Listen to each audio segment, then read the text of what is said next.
میں بڑے ادب سے یہ کہنا چاہتی ہوں کہ چیف جسٹس صاحب، آپ کو تب بھی جذباتی ہونا چاہیے تھا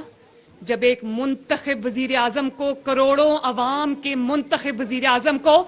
ایک ایکسپائرڈ اقامہ رکھنے پر اس کو دفتر سے باہر نکال دیا جاتا ہے۔ آپ کو اس وقت بھی جذباتی ہونا چاہیے تھا جب باپ کا ساتھ دینے پر، اصول کا ساتھ دینے پر، پاکستان کے آئین کے لیے، قانون کے لیے، جمہوریت کے لیے سٹینڈ لینے پر لوگوں کی بہو بیٹیوں کو اٹھا کر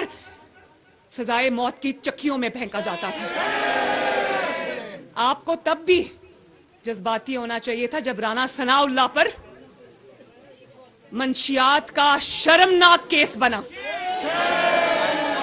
اور نہ صرف کیس بنا بلکہ جب ان کا ضمانت کا کیس تھا، جج سن رہا تھا، جج اٹھ کے اندر گیا، واٹس ایپ پہ کوئی فیصلہ آیا، واپس آئے تو جج ہی بدل گیا۔